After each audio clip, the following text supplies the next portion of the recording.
Hi everyone. I just want to talk for just a few minutes on the benefits of foam-filled power wheelchair tires.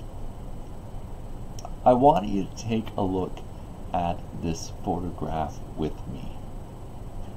What you're seeing is a nail that's pierced the foam-filled tire on my electric wheelchair.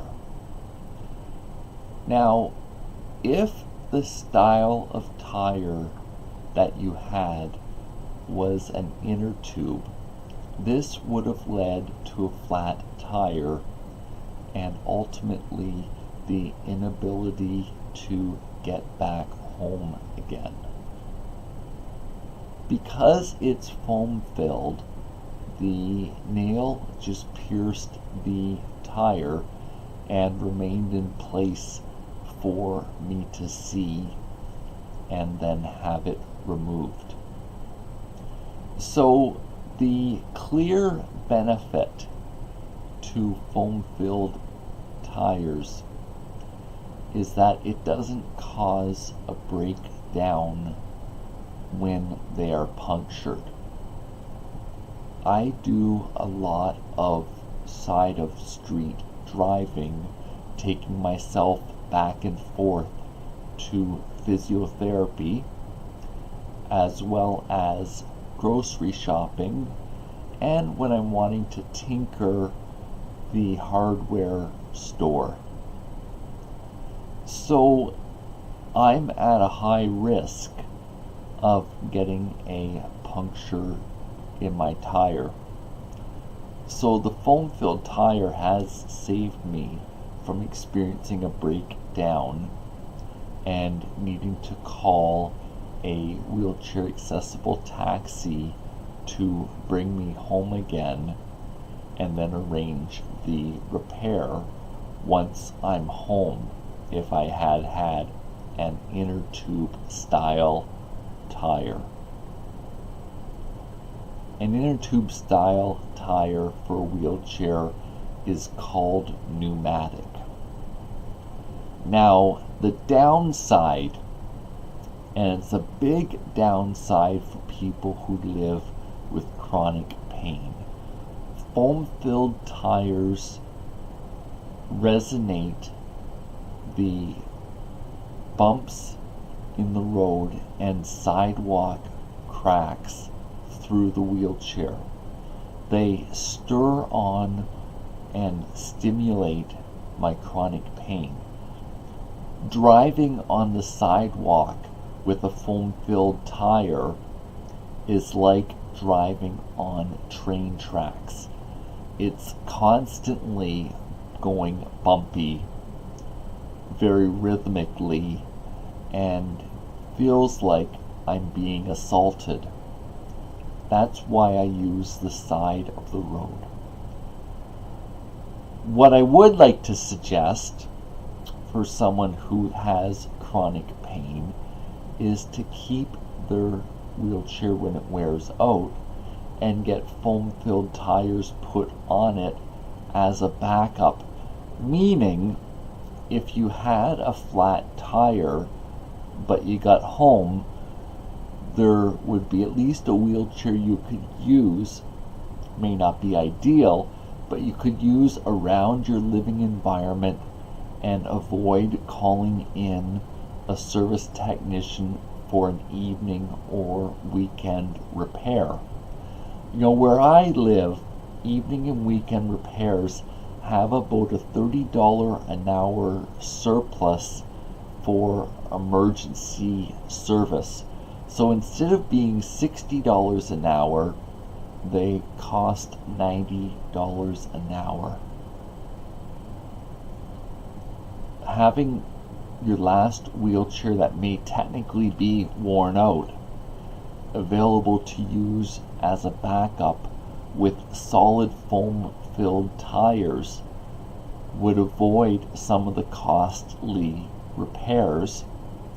I might also add the peace of mind that it would bring, that there's always a wheelchair there for you to use. You just need to have the need arise. Now, I'm committed to my day-to-day life, and I heavily rely on the wheelchair for my physiotherapy because of doctor's orders directing me to engage in it. So for me, I'm actually restoring the 5-year-old wheelchair as best as is possible to make sure that it's in good shape when I need to turn on to it for help. My new wheelchair has not worked out, and certainly it's worth the investment. There's only a limited number of parts that typically wear out in wheelchairs. Bearings, the tire treads, and inner tubes are the key ones. Then periodically motor brushes need to be replaced, and batteries need to be replaced routinely when the wheelchair's driving range starts dropping down. For a backup wheelchair, it doesn't matter if the batteries are toast. If it can still get you around your home, then the need that it would give you for peace of mind and availability during a breakdown of your new wheelchair is well worth it. I've also uncovered several dirty secrets about the maintenance of wheelchairs. I've been finding that technicians tend to want to replace parts on wheelchairs, like the metal components, because it's the easiest and the fastest way to know that it's restored to factory defaults and factory standards. With my 5-year-old wheelchair, I found, for example, one of the small caster tires just needed to be cleaned to bring the caster flutter under control. Now, with a few more weeks usage, the bearings on it are wearing out now, so I've mail ordered myself bearings and found a really good price on eBay for them, basically wholesale pricing, even better than the local mobility store could get me or offer me for a price. So I want you to think about what is your need for the wheelchair, and has your need for it remained either consistent or increased since you replaced your last wheelchair.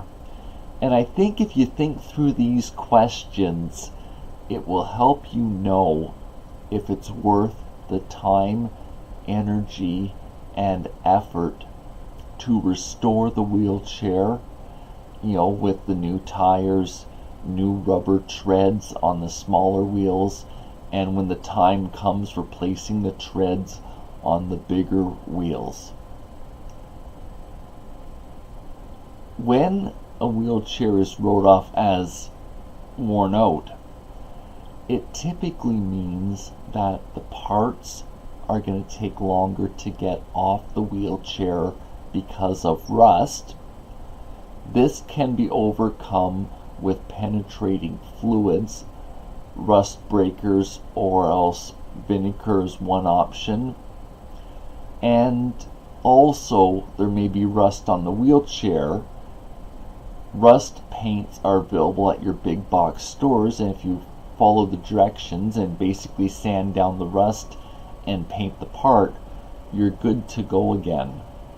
Now, I do need to specify, if something happens like being in an accident, it does change things. When wheelchairs are in an accident and they really hit hard, like just really hard into a curb or other solid object, it can bend the frame of the wheelchair. And at that point, you're looking at replacing metal parts. but typically day-to-day wear and tear should not be causing parts to wear out and the metal to bend too badly. So I'm making the decision to restore the wheelchair, and I'll be glad to share updates as well as the practical how-tos and let you know my experience with it. I need the wheelchair there for me. I cannot manage without it. And so it's worth my effort to put the time into it, whereas a local mobility store declared it as written off. I hope this is of some help to you. I know I've got off topic, but it's the whole conversation that I've had and the thought process around why I would choose foam tires on a backup wheelchair compared to one I'm using in my day-to-day life. Thank you for this time together today. Bye for now.